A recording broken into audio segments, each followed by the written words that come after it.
598번입니다. 확률 분포 X는 이항 분포를 따르고 확률 변수 Y 또한 또 새로운 이항 분포를 따른다고 합니다.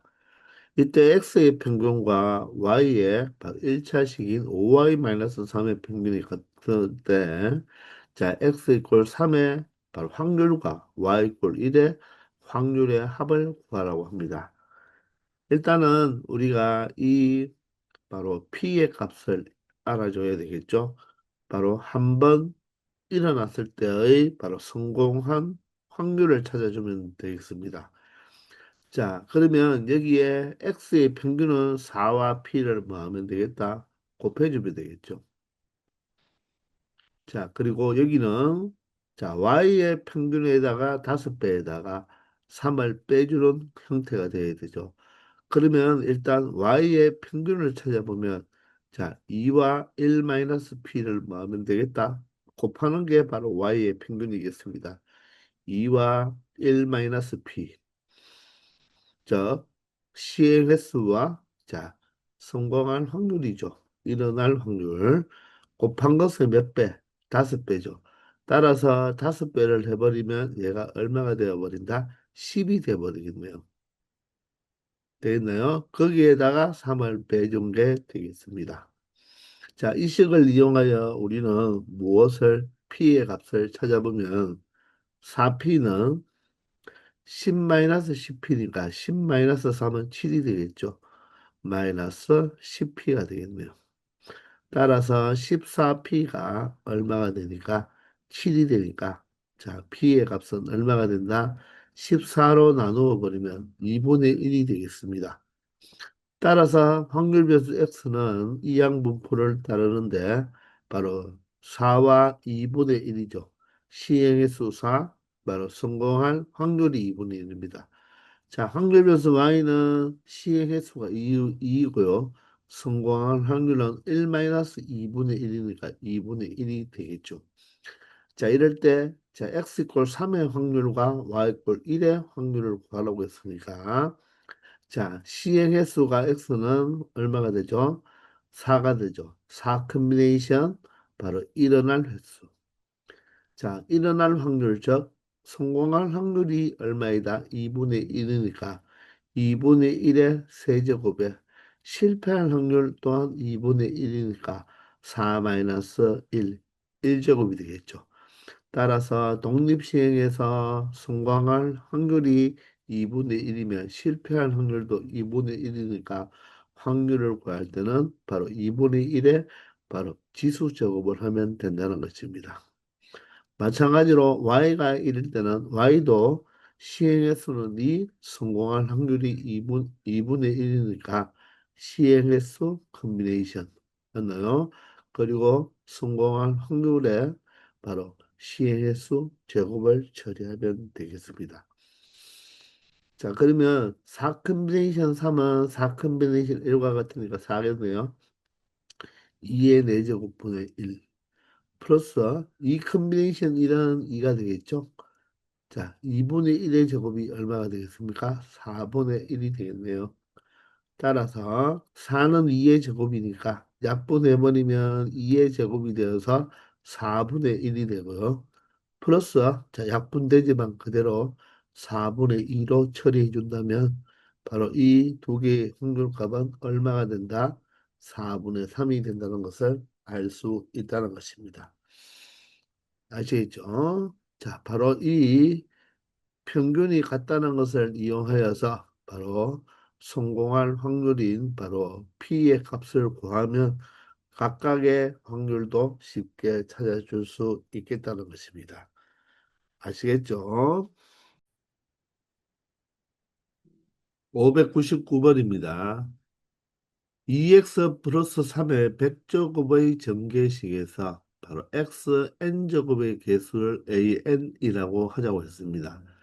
백이하의 음이 아닌 정수값을 가질 수 있는 확률 배수 x의 확률 전량 함수가 다음과 같이 주어져 있죠. 자, 그럼 결론적으로 우리는 an을 먼저 찾아봐야 되겠네요. 바로 x의 n제곱의 개수를 an이라고 했으니까 바로 이항 정리를 이용해서 자, 이 2x 플러스 3의 100제곱은 항이 몇 개 나온다? 101개가 나오죠. 그 101개의 항의 모양은 어떤 식이다? 모두 다 똑같은 구조가 되는데 그 구조는 누구를 닮았다? 일반항을 닮았죠.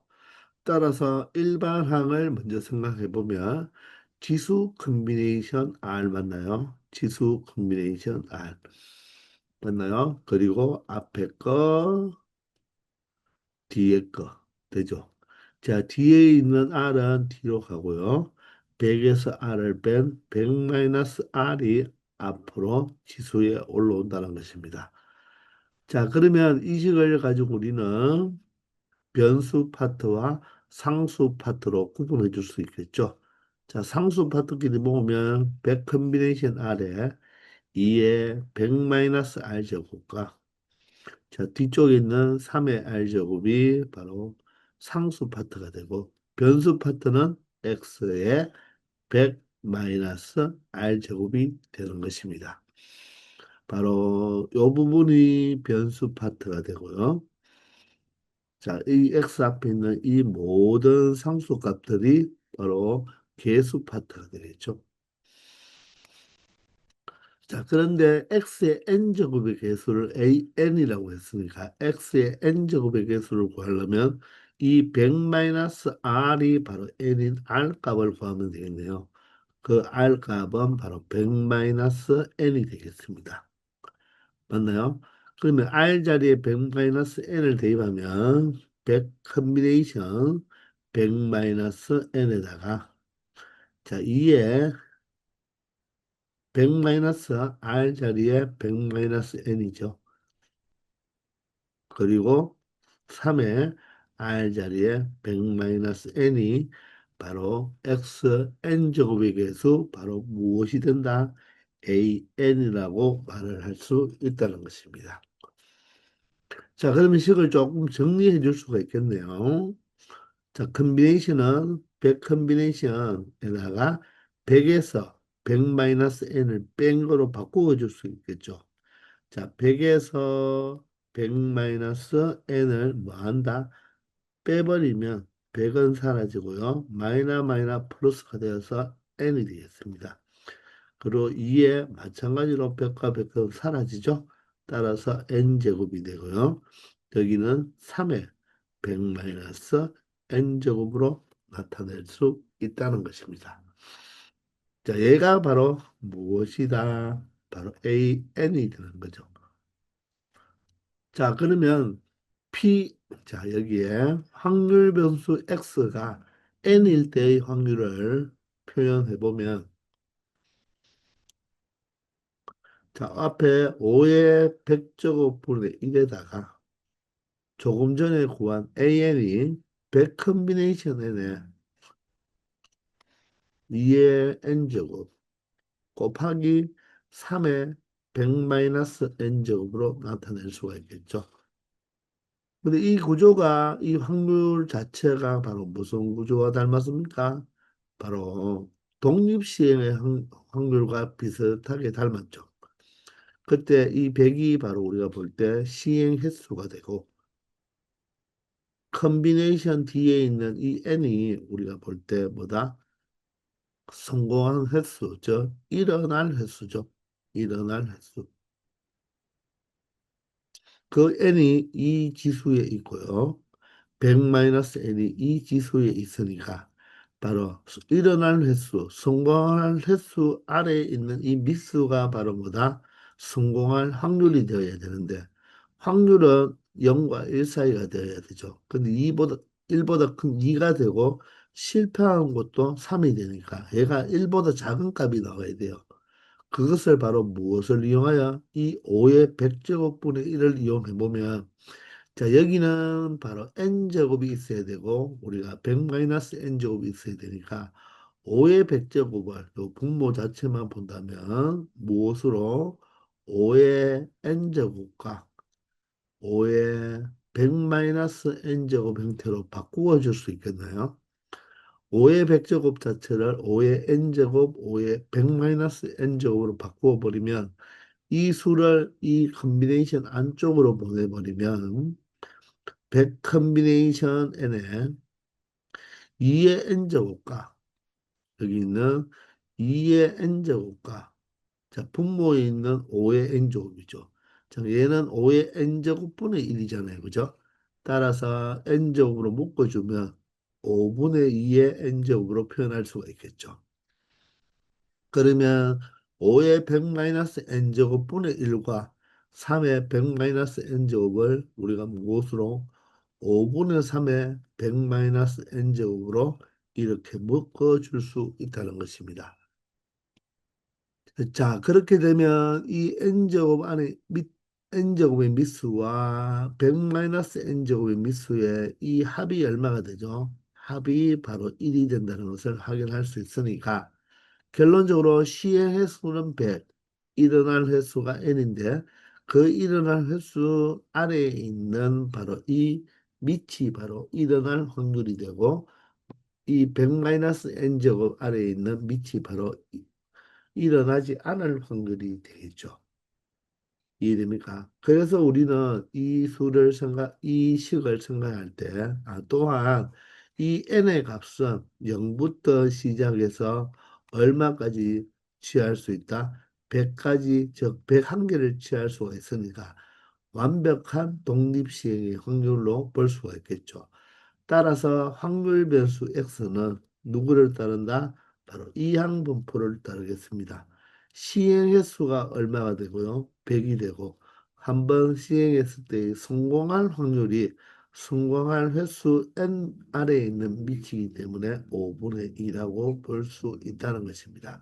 이렇게 우리가 찾아낼 수 있는 거죠. 즉, 이 확률 질량 함수를 보고 바로 이 x는 바로 이항분포를 따른다는 것을 알 수 있다는 것입니다. 자, 그러면 여기에 물어보는 것이 바로 2의 8분의 1의 x제곱을 물어보잖아요. 바로 확률 변수 x를 제곱해서 8분의 1배한 바로 평균을 물어보니까 자, 이게 2차식이라도 동일하게 적용된다고 했죠. 8분의 1의 2의 x제곱을 곱해주면 된다는 것입니다.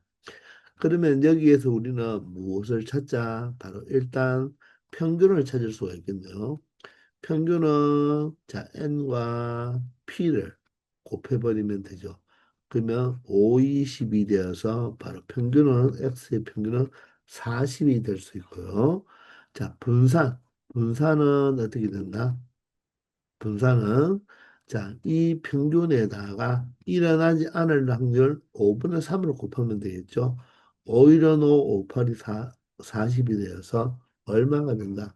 바로 분산이 24가 된다는 것을 알 수가 있습니다. 그러면 이 제곱의 평균은 어떻게 봅니까? 제곱의 평균은 분산에다가 평균의 무엇을 제곱을 더해주면 된다고 했죠.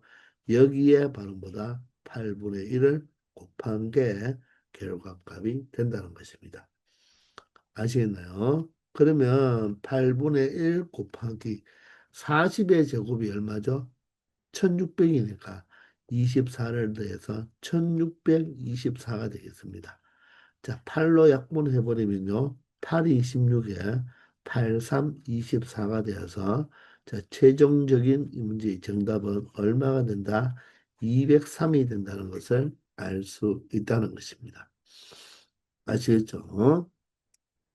바로 이 an을 x의 n제곱의 개수 an을 구한 다음에 이 확률 질량 함수를 보니까 우리 독립시행의 확률과 닮은 꼴이죠. 근데 확률은 1보다 작은 값이 되어야 되니까 이 5의 100제곱분의 1을 5의 n제곱분의 1과 5의 100-n제곱분의 1로 우리가 분해를 해서 이 컨비네이션 뒤쪽에 있는 것과 연결을 시키면 바로 이 독립시행의 확률이 되니까 확률 변수 x는 바로 이항분포를 따른다고 설명할 수 있다는 것입니다. 아시겠죠? 600번입니다. 자, 오른쪽 그림과 같은 이 주머니 안에 자, 흰 공 3개와 검은 공 3개가 있는데 모두 다 1, 2, 3, 1, 2, 3 이렇게 숫자가 적혀 있는 공이 있죠. 여기에서 A와 B가 동시에 공을 임의로 한 개씩 꺼낼 때, 자, A가 꺼낸 공에 적힌 숫자가 B가 꺼낸 공에 적힌 숫자보다 A가 더 크면 10점을 얻고, 그렇지 않으면 5점을 얻는데요. 자, 여기에서 우리가 정리를 조금만 해보면 A가 B보다 끄는 공의 숫자보다 A 공에 끄는 숫자가 더 크면 A가 몇 점을 얻고 10점을 얻는다는 것이고 B가 더 크면 바로 B가 몇 점을 얻는다? 5점을 얻는다는 거죠. B가 더 크든 아니면 A와 B가 같은 공의 숫자를 끄집어내면 B가 5점을 받는다는 것입니다. 자, 이런 시행을 몇 회 반복한다? 15회 반복한다. 바로 이 15회가 시행 횟수가 되겠죠. 자, 그럴 때 A가 얻는 점수의 합의 기대값, B가 얻는 점수의 합의 기대값을 구하려고 합니다. 단 끄는 공은 다시 넣는다고 했죠. 다시 넣는다는 말은 바로 복원 추출입니다. 복원 추출은 대표적인 독립이죠. 독립 사건. 그럼 이 15회 동안 일어나는 각각의 그 회는, 회는 무엇이 된다? A와 B가 꺼내는 공이 각각이 서로 독립 시행이 된다는 것입니다. 그러면 시행 횟수가 전체에 나왔으면 바로 독립 시행이기 때문에 바로 이 사건은 바로 독립 시행을 따르는 바로 이항 분포겠죠. 그러면 이항 분포에서는 여러분들이 확률 변수를 잡아야 되잖아요. 그 확률 변수를 여러분들이 착각해서 바로 점수의 합이라고 잡아주면 안 된다는 거예요. 자, 이항 분포에서 시행 횟수가 바로 15회가 나왔으면 그때의 확률 변수는 바로 성공할 횟수를 바로 무엇으로 잡아줘야 된다? 확률 변수로 잡아줘야 되겠죠. 이항 분포는 성공과 실패의 두 조건으로 판단하는 분포잖아요. 그죠? 그러면 우리가 A가 더 큰 숫자가 나온다. 그렇지 않는 경우가 바로 B가 더 큰 숫자가 나올 경우인데, 이때 그러면 우리가 A가 더 큰 숫자가 나오는 것을 우리가 성공이라고 판단을 한다면, 반대로 B가 더 큰 숫자나 B가 A와 같은 숫자가 나오는 것을 무엇으로? 실패라는 조건으로 보면 되겠죠. 그럼 여기서는 우리가 성공의 기준을 먼저 보면 되는 거잖아요. 그죠? 그 성공할 바로 횟수를 바로 뭐다? 확률 변수 X로 잡아줘야 되겠죠. 따라서 확률 변수를 여러분들이 잡을 때는 기대값을 확률 변수로 잡아주는 것이 아니라 성공할 횟수로 잡아줘야 되니까 총 15회 반복했을 때 A가 성공했다. 즉 A가 더 큰 숫자가 나온다는 걸 확률 변수 X로 잡았다면 바로 B의 확률 변수는 무엇으로 생각할 수 있나요? 이 X가 횟수니까 B의 확률 변수는 15-X로 이렇게 처리할 수가 있겠죠. 이해되나요? 다시 말하지만 이항 분포는 바로 성공한 횟수를 확률 변수로 선택해야 되는 것이지 이런 점수의 합을 확률 변수 X로 잡으면 안 된다는 것입니다. 그러면 이 확률 변수 X는 이항 분포를 따를 것인데 전체 시행 횟수는 15가 되고요. 한 번 시행했을 때 바로 이 한 번 시행했을 때의 확률, 성공한 확률을 뒤에 적어주면 되겠죠. 그러면 그 성공한 확률이라는 것은 A가 더 큰 숫자를 가지고 오는 경우를 말하는 거잖아요. 그죠? 그러면 전체 경우의 수는 어떻게 생각하면 되죠? 우리가 공을 6개 가지고 A가 먼저 뽑을 경우의 수는 6 컨비네이션 1, 6이 되고 맞죠? 그리고 B가 바로 끄집어내는 것은 5라고 하면 되겠죠. 5개 중에 한 개니까. 자, 여기에서 꺼낸 공은 다시 넣는다는 것은 한 번 시행한 후에 공을 다시 넣는다는 말이에요. 자, 여기 보시면 두 사람이 A와 B가 동시에 공을 임의로 한 개씩 꺼낸다고 했죠. 여기 동시에 공을 꺼내기 때문에 이때는 바로 A가 먼저 끄집어냈다고 해서 A의 공을 다시 주머니에 넣는 것이 아니라 동시에 끄집어내니까 두 개가 나오는 거죠. 그죠? 그렇기 때문에 여기는 6 곱하기 5가 6이 아니라 6 곱하기 5가 되어야 됩니다. 그런 다음에 꺼낸 공은 다시 넣는다는 말은 2회 시행 때는 원상복구가 된다는 거죠. 이해되나요? 따라서 전체 경우는 얼마가 된다? 30이 되고요. 자, 그러면 성공할 경우의 수를 찾아야 되니까 A가 더 큰 숫자를 끄집어내는 경우를 생각해 봐야 되겠죠. 자, 그러면 A가 만약에 어떤 숫자를 끄집어냈다? A가 3이라는 숫자를 끄집어냈다고 가정합시다. 그러면 A가 끄집어낼 수 있는 공은 몇 개가 되죠? 두 개가 되죠. 이때 확률을 구할 때는 이 모든 공이 서로 다른 공이라고 생각을 해야 되는 거예요. A가 3을 끄집어내는 경우는 3이 두 개 있으니까 자, 즉 두 가지가 되고 그때 B는 누구를 끄집어내야 된다? 3이 아닌 공을 끄집어내야 되니까 네 개를 끄집어낼 수가 있겠네요. 그죠? 따라서 A가 3을 끄집어냈을 때 A가 바로 더 큰 숫자를 끄집어내는 경우는 8가지가 있고요. 자, A가 이번에는 2라는 공을 끄집어냈다고 합시다. 그러면 2라는 공이 두 개 있으니까 경우는 두 개가 되고요. 그때 바로 이 B는 어떤 공을 끄집어내야 됩니까? 일어나는 공 두 개 중에 하나를 끄집어내면 되니까 바로 네 개가 되겠죠. 자, A가 1을 끄집어내면 어떻게 되겠습니까? 항상 B가 이기겠죠. 같은 공이나 더 큰 숫자를 B가 끄집어낼 수밖에 없기 때문에 바로 이 성공할 바로 확률을 구할 때는 A가 1을 끄집어내면 A가 더 큰 숫자를 끄집어낼 수 없습니다. 따라서 A가 바로 더 큰 숫자를 끄집어내는 경우는 이렇게 두 가지로 분류해서 생각할 수가 있겠죠. 따라서 몇 가지가 된다? 12가지가 되겠습니다. 전체 30가지 중에서 12가지가 바로 A가 바로 더 큰 숫자를 끄집어낼 수 있으니까 한 번 시행했을 때 A가 더 큰 숫자를 끄집어내는 경우는 전체 30가지 중에 12가지가 되니까 그 확률은 자 6으로 약분하면 5분의 2가 된다는 거죠.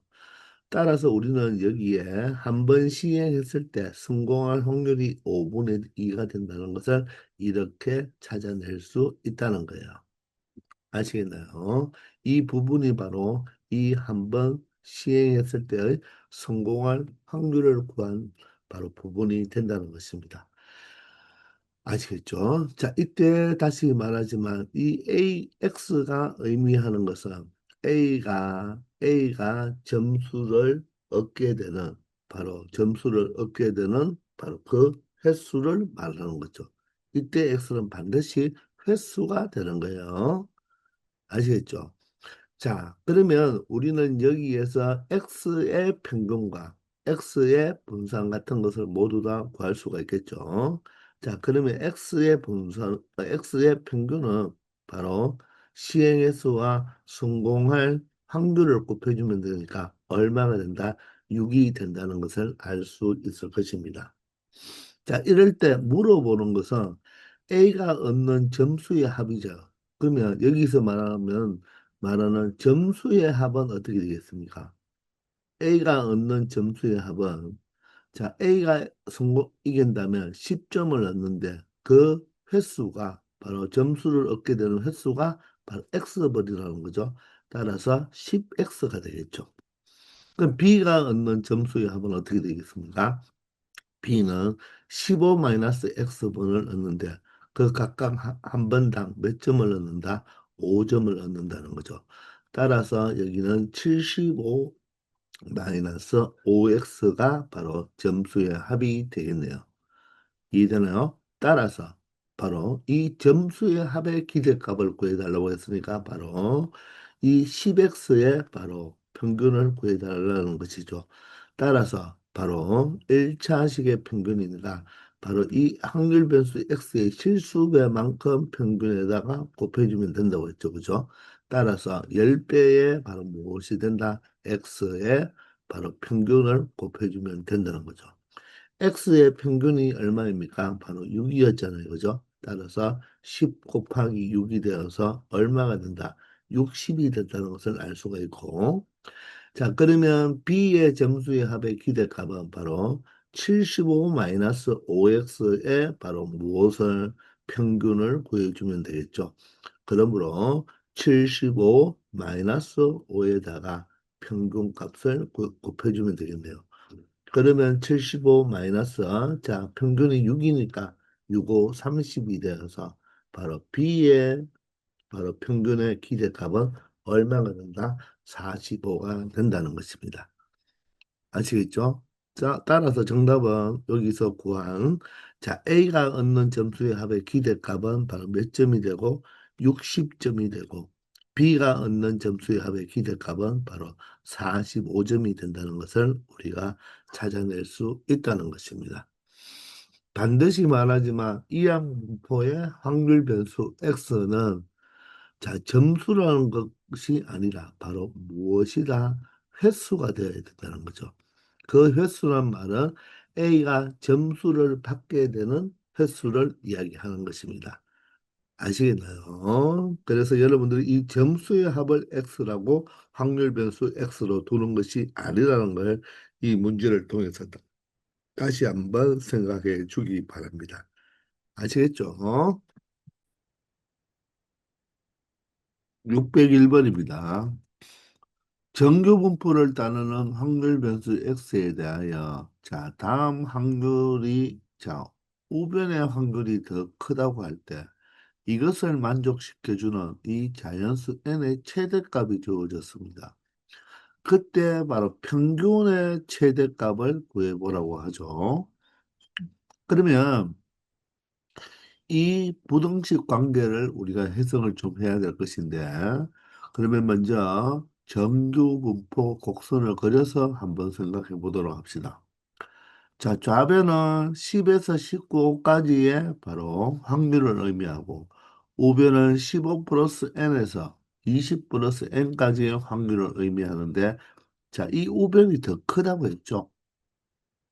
자, 이처럼 우리가 앞에서도 많이 해봤지만, 이렇게 부등식으로 나와서 여러분들이 생각하기가 조금 불편할 때는 등식, 즉 같을 때를 먼저 생각한 다음에 우리가 우변이 더 클 경우를 생각하는 것이 더 쉽게 여러분들이 바라볼 수 있어요. 자, 그런데 여기 있는 이 확률 변수 x의 범위를 보니까 10과 15까지니까 얼마만큼이죠? 5 차이가 나죠. 자, 그리고 우변도 마찬가지로 15 플러스 n과 20 플러스 n이니까 얼마 차이가 납니까? 5 차이가 난다는 것을 알 수가 있어요. 같은 간격의 확률을 의미하는 거죠. 그죠? 그리고 여기는 15 플러스 n, 20 플러스 n인데 자연수 n이니까 이 10이나 15보다는 이 15 플러스 n, 20 플러스 n이 더 큰 숫자라는 것을 알 수가 있겠죠. 자, 따라서 같은 간격에서 우리가 이 확률이 같기 위해서는 자, 예를 들어서 여기가 10이고 여기가 15다.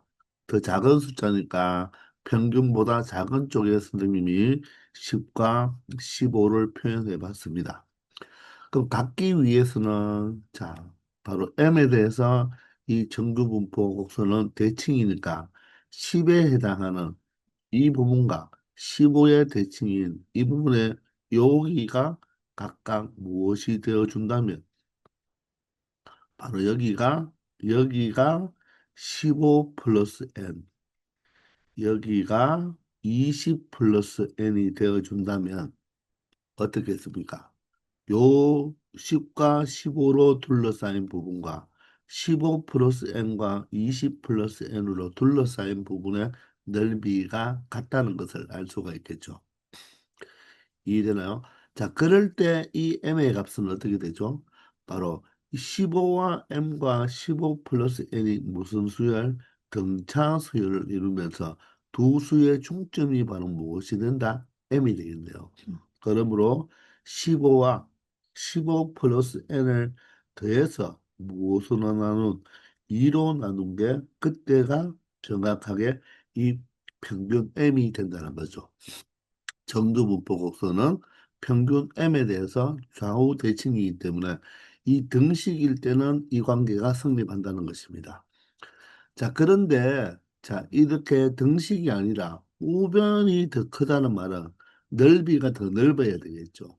넓이가 더 넓다는 말은 자, 이 15 플러스 n과 20 플러스 n이 어느 쪽으로 바로 평균 쪽으로 좀 더 움직여야 되죠.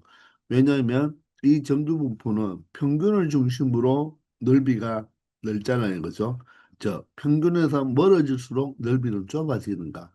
이때가 같기 때문에 우변의 넓이가 더 넓기 위해서는 15 플러스 n이 왼쪽으로 조금 이동만 해버리면 더 크다는 것을 알 수가 있겠죠.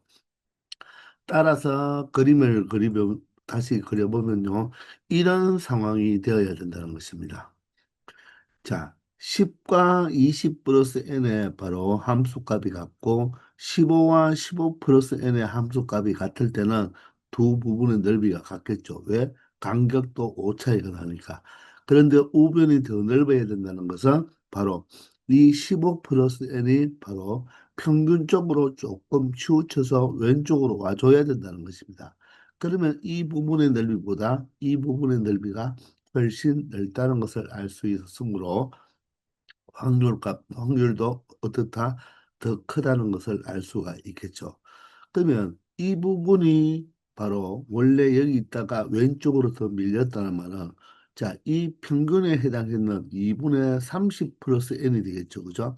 이 30 플러스 n도 어떻게 더 왼쪽으로 밀려올 수밖에 없겠죠. 이렇게 밀려온다는 것입니다. 그래서 여기가 위치가 바로 무엇이 된다? 2분의 바로 30 플러스 n 플러스 30이 된다는 거죠. 이해가 되나요? 따라서 2분의 n 플러스 30이 누구보다 바로 원래 이 정규분포 곡선은 바로 m에 대한 대칭이니까 m보다 작아버리면 더 왼쪽으로 치우쳤으니까 작아버리면 우변의 넓이가 더 넓다는 것을 알 수 있다는 것입니다. 아시겠나요? 자, 따라서 우리는 이 m의 최대값을 구해야 되지만 일단 이 자연수 n의 최대값이 나왔으니까 n의 최대값이 9라는 것을 나타내기 위해서 n에 대한 식으로 나타내면 양변에 두 변을 하면 n 플러스 30은 2m보다 작고 결론적으로 n은 어떻게 된다? 2m 마이너스 30보다 작다는 것을 나타낼 수 있을 것입니다.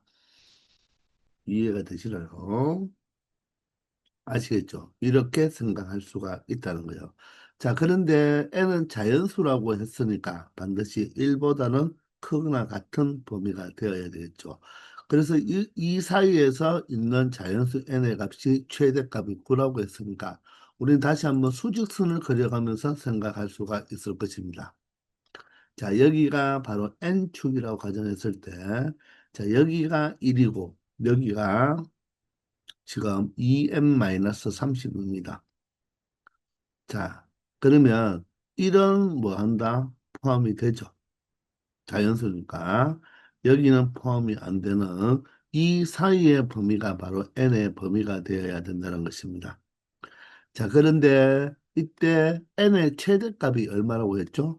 n의 최대값이 9라고 했으니까 자, 여기에 있는 최대값은 여기에 있는 자연수 중에서 n의 최대값이 바로 얼마가 되어야 된다? 9가 되어야 된다는 거죠. 그 말은 9는 이 범위 속에 있어야 된다는 것입니다. 따라서 2m-30은 9보다는 뭐 해야 된다? 커야 된다는 거죠. 그런데 한없이 크면 안 되겠죠. 한없이 커버리면 이 안에 10이나 11도 들어와 버리면 n의 최대값이 9가 될 수 없잖아요. 따라서 10은 반드시 이 오른쪽에 존재해 줘야 된다. 즉 2m-30은 9와 10 사이에 존재를 해줘야 되겠죠. 이해되나요? 그런 다음에는 우리가 무엇을 등호를 체크해 봐야 된다는 거죠. 맞나요?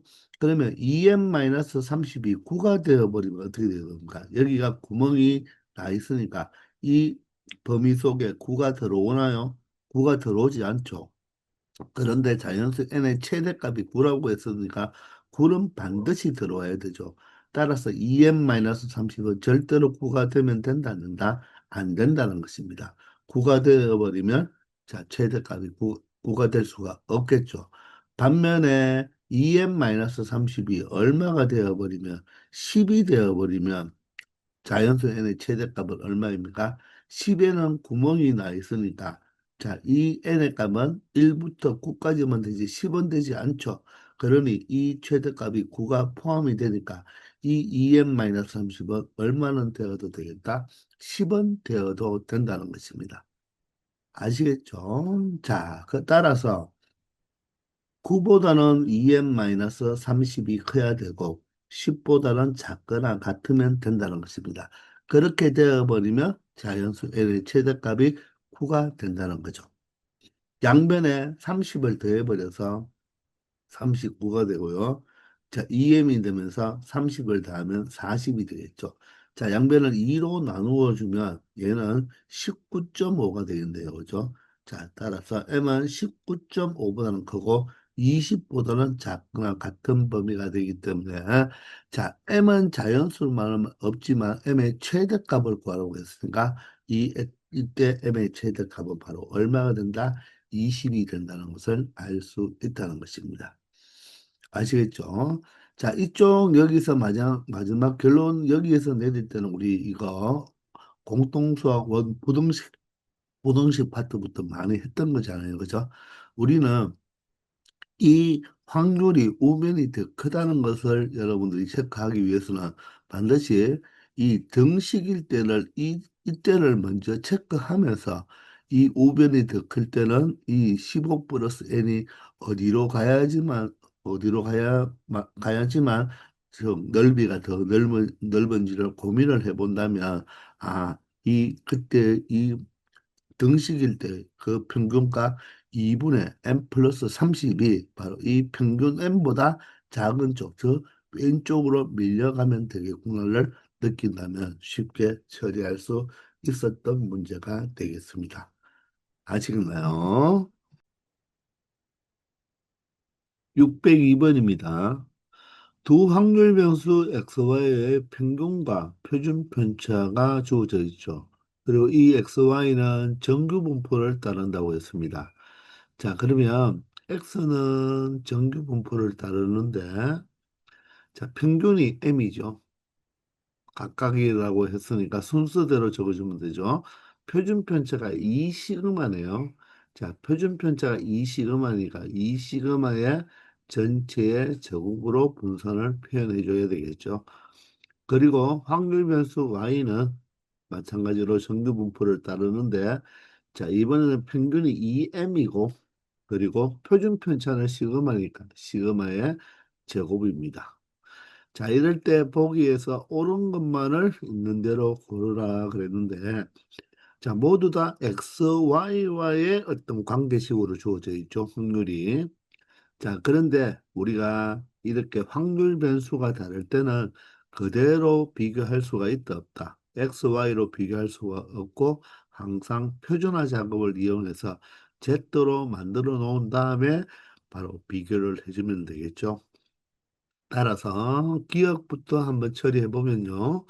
자, x가 0보다 작거나 같답니다. 그러면 제대로 표준화 작업을 해주면 자, 0에서 확률 변수 0에서 m을 빼고 2 시그마로 나누어야 되겠죠. 그럼 0에서 m을 빼면 마이너스 m이니까 마이너스 2 시그마 분의 m이 되겠습니다. 자, 그리고 y는 0보다 크거나 같으니까 자, y도 z로 표준화 작업을 해주면 0 크거나 같다가 되어야 되죠. 0에서 2m을 빼면 마이너스 2m, 마이너스 2m을 시그마로 나누어 주니까 마이너스 2m을 시그마로 나누어 준다. 이렇게 나타내면 되겠습니다. 자, 이 두 식의 바로 대소 관계를 우리가 찾아달라는 거죠. 자, 그러면 우리는 표준 정규 분포 곡선을 그려서 생각하면 되겠네요. 자, 항상 0을 기준으로 대칭이 된다고 했죠. 자, 그러면 이 마이너스 2 시그마분의 m과 마이너스 시그마분의 m의 바로 대소 관계를 먼저 판단해 봐야 되겠습니다. 자, 누가 왼쪽에 있는지 오른쪽에 있는지. 자, 그러면 일단 동일하게 시그마분의 m은 어떻습니까? 똑같이 있죠. 동일하게 시그마분의 m은 똑같이 있습니다.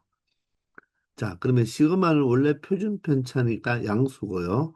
m도 여기에서 양수라고 했죠. 자, 그러면 이 두 식은 똑같은 식인데, 자, 앞에 것은 분모의 2로 나누었고, 분모의 2로, 분모의 2가 있고, 오른쪽은, 자, 분자의 2가 있으니까 두 배를 했기 때문에 누가 더 크다?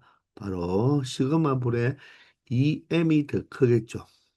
양수에다가 두 배를 하고 여기는 2분의 1배를 했으니까 바로 여기가 더 크겠습니다.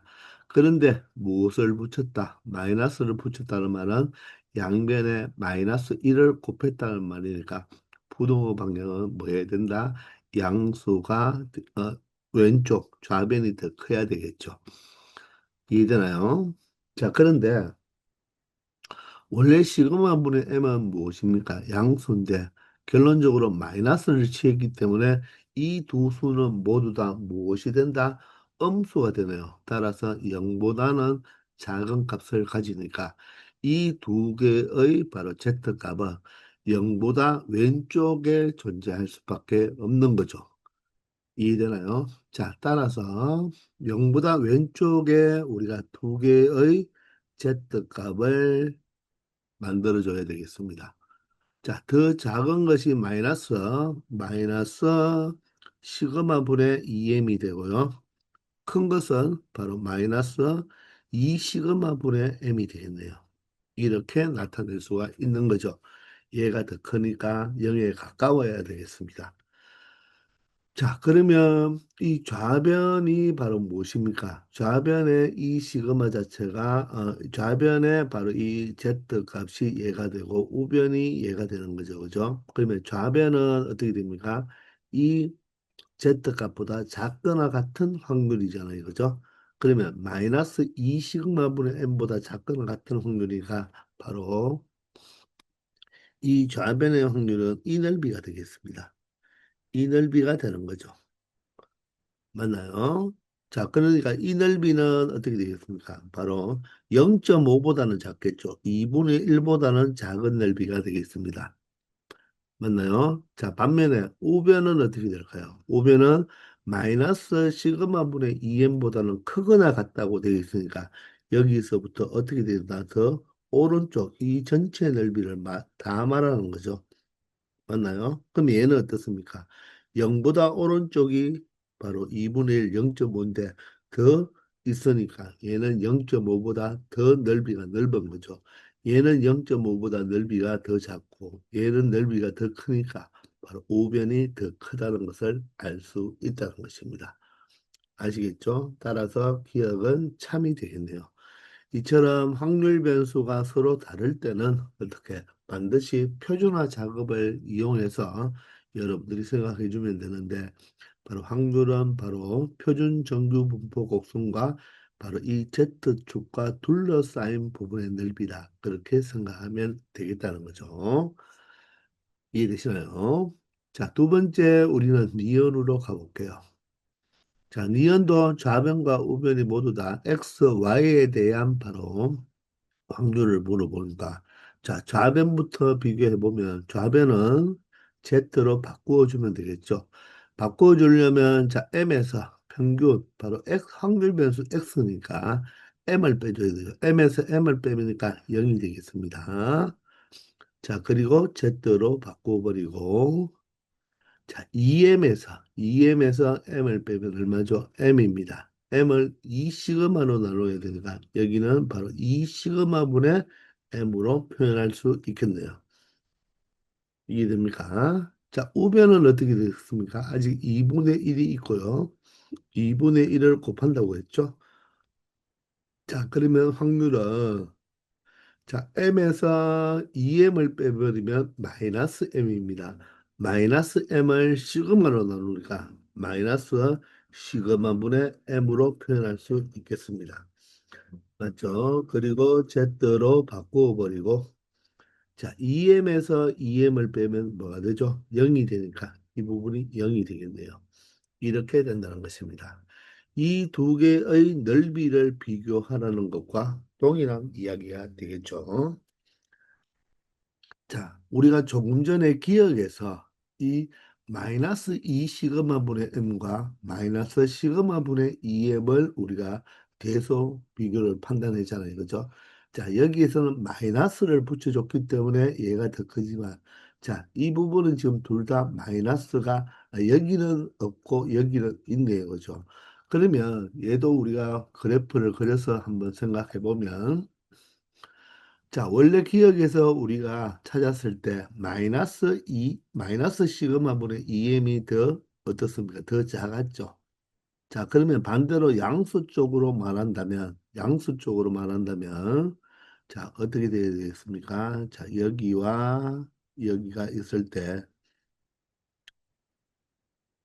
자, 이 안쪽이 바로 누가 와야 되겠어요? 2 시그마분의 m이죠. 여기가 2 시그마분의 m이 되고, 자, 더 큰 쪽이 이번에는 시그마분의 2m이 되겠죠. 얘들은 절대값이 같고 부호가 반대니까 바로 0에 대해서 대칭이 되어야 되니까 시그마분의 2m이 더 커야 된다는 것입니다. 아시겠나요? 자, 그러면 먼저 이 좌변은 0에서 2 시그마분의 m까지의 둘러싸인 부분의 넓이가 이 부분의 넓이를 이야기하는 것입니다. 맞나요? 자, 우변은요, 마이너스 시그마 분의 m이며, 마이너스 시그마 분의 m이니까, 여기서부터, 지금 마이너스 시그마 분의 m이 되는 거죠. 그죠? 자, 그러면 마이너스 시그마 분의 m은 이 마이너스 시그마 분의 2m의 또 절반 아닙니까? 자, 그러면 우리가 여기 음수니까 양수로 바꾸어 생각한다면, 우리가 여기서 이 확률은 뭐와 똑같다? 대칭을 시키면 되니까 어디에서 0보다는 크거나 같고 누구보다는 시그마 분의 m보다는 작거나 같다. 이렇게 나타낼 수가 있겠죠. 자, 그러면 시그마 분의 m의 위치는 어떻게 되겠습니까? 이 0에서 시그마 분의 2m 사이에 바로 중점 이 점이 바로 중점을 잡아준다면 이 부분이 시그마 m이 되겠죠. 그죠?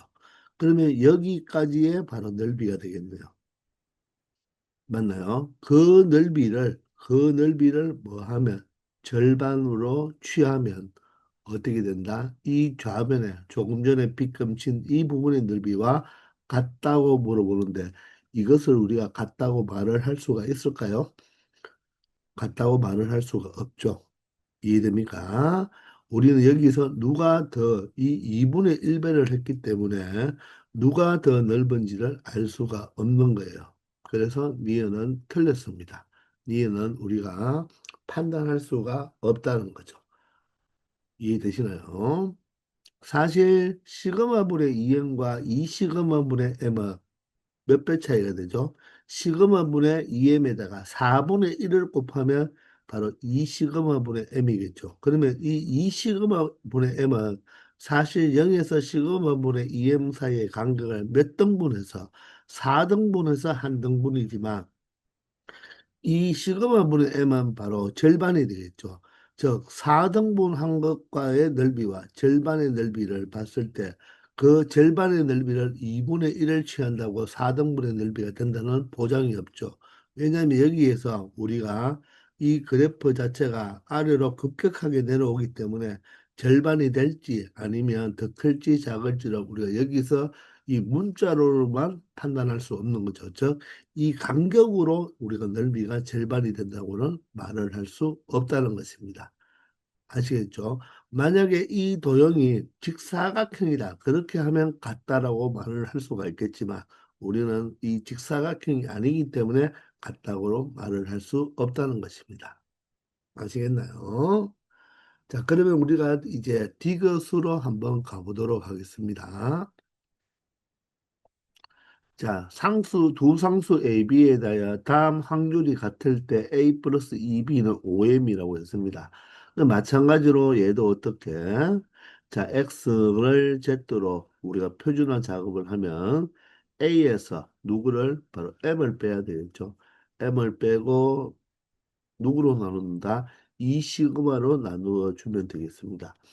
그리고 자 y에 대한 이 바로 확률도 자 z로 바꾸어 버리면 B에서 이번에는 Y의 바로 평균 2M을 빼고 무엇으로? 시그마로 나누어 주면 되겠네요. 맞나요? 이 두 개의 확률이 같다는 거죠. 자, 그런데 부동 방향이 어떻습니까? 하나는 Z가 이 값보다 크고 하나는 바로 작거나 같다로 되어 있죠. 그러면 이 두 개의 확률이 같으려면 어떻게 되어야 된다고 했죠? 우리 앞에서도 많이 설명했었잖아요. 바로 이 두 개가 어떻게 되어야 된다?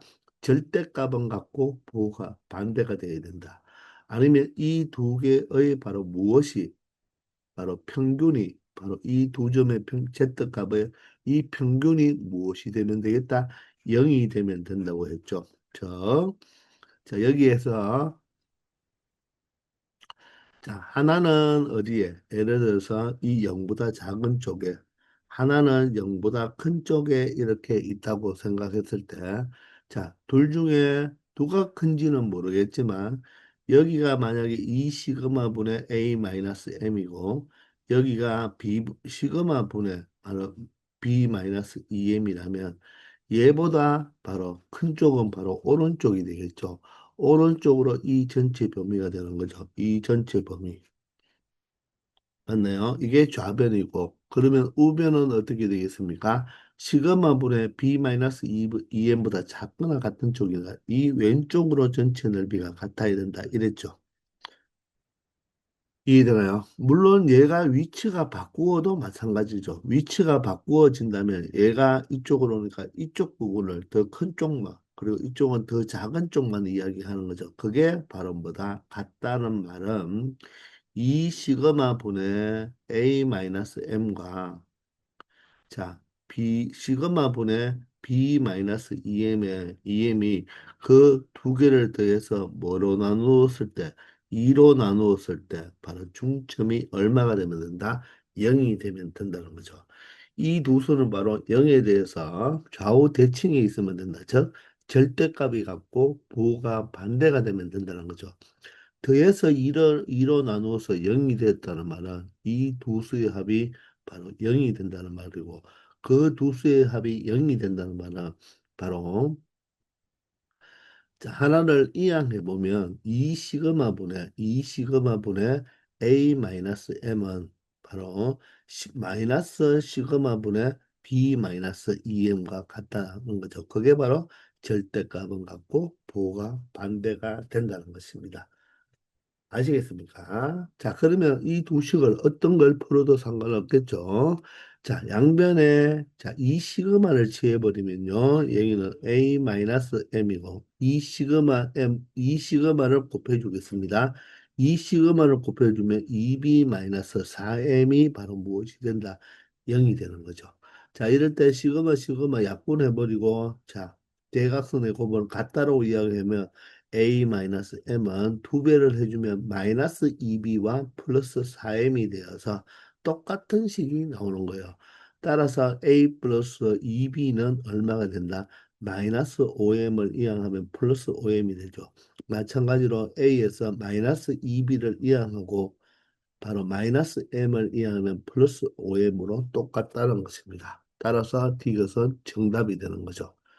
자, 그래서 보도 방향이 서로 반대 방향인데 그 넓이가 같다는 것은 이 Z값의 바로 평균이 누가 된다? 0이 된다는 말이고 아니면 이 Z값은 서로 절대값은 같고 부호가 반대가 된다는 것을 알면 이것을 처리할 수 있다는 것입니다.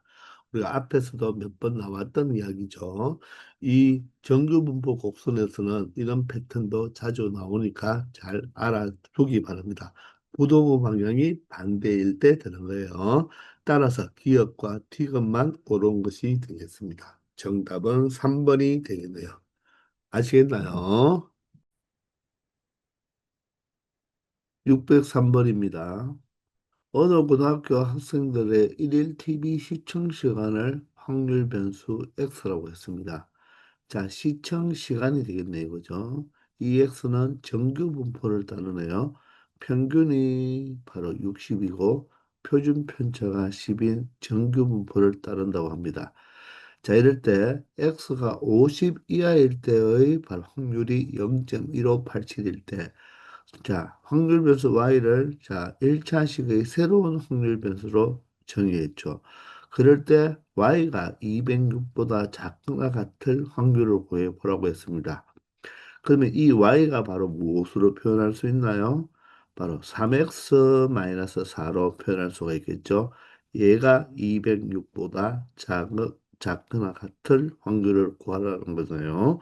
자, 이항하면 얼마가 되죠? 3x는 210이 되겠습니다.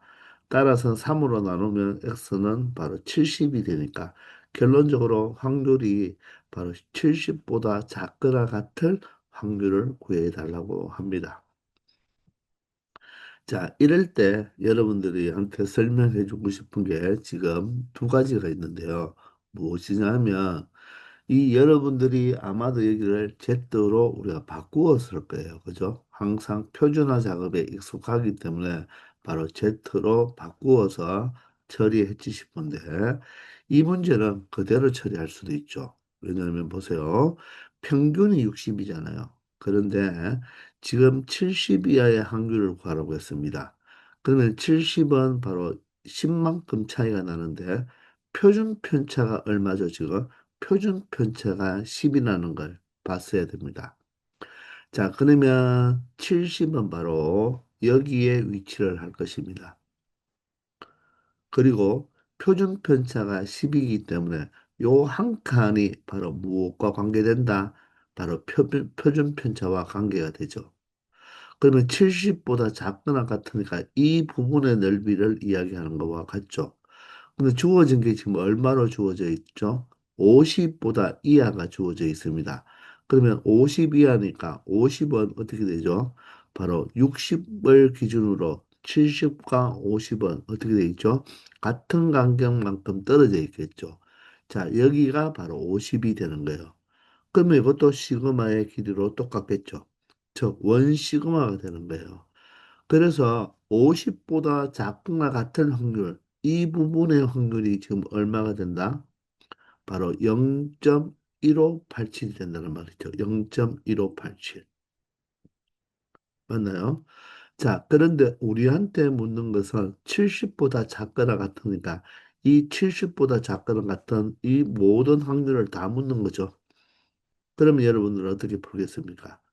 바로 50보다 작거나 같은 확률이 1587이면 여기에 바로 70보다 큰 확률을 더 얼마가 된다. 요 간격이 같기 때문에 이 부분이 0.1587이 되는 거죠. 그러면 70보다 작은 확률, 이 확률은 전체 확률 1에서 바로 0.1587을 빼주면 바로 이 70보다 작거나 같은 확률을 찾을 수가 있고 빼버리면 바로 0.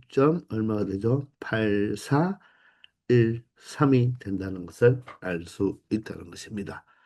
자, 이 문제는 굳이 표준화 작업을 하지 않고서도 풀 수 있다는 거죠. 맞습니까? 자, 그러면 우리가 여러분들 아마도 선생님 생각에는 표준화 작업을 해서 처리해 주실 분데, 자, 표준화 작업을 우리가 해서 한번 처리해 보면요. 자, 여기에 우리한테 묻는 것이 지금 x가 70 이하의 바로 확률을 묻고 있잖아요.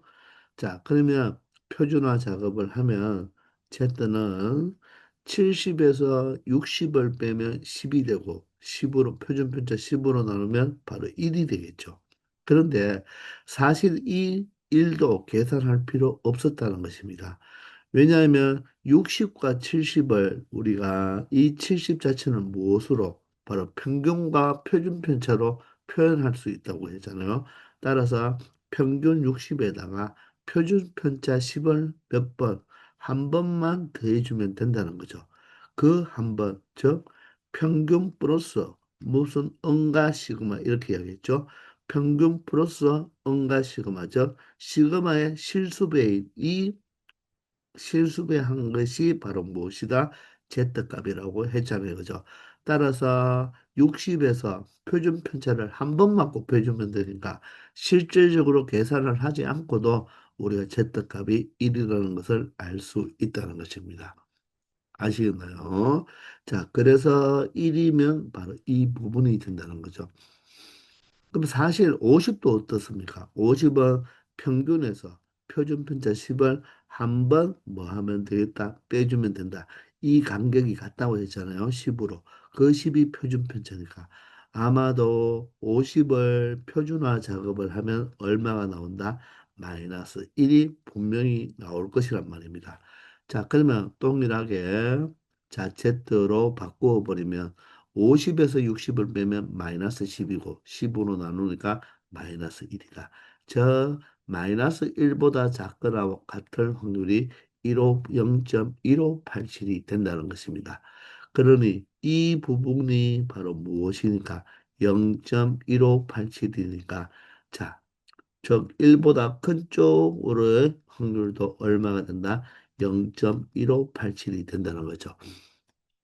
그런데 실질적으로 물어보는 것은 1보다 작은 이 전체 넓이를 구해달라는 것이잖아요. 따라서 1 마이너스 얼마? 0.1587. 이렇게 해서 여러분들이 0.8413으로 찾아내는 사람이 거의 대부분인 것 같습니다. 자, 그런데 그게 잘못됐다는 게 아니고요. 자, 이렇게 표준화 작업을 하지 않고도 여러분들이 충분히 이 눈썰미만 좀 있으면 이 간격이 표준 편차 간격과 동일하다는 것만 알면 이렇게 표준화 작업을 하지 않고도 처리할 수 있다는 것입니다. 아시겠죠? 자, 이렇게 해서 이번 시간 여기까지 하겠습니다. 다들 수고 많았습니다.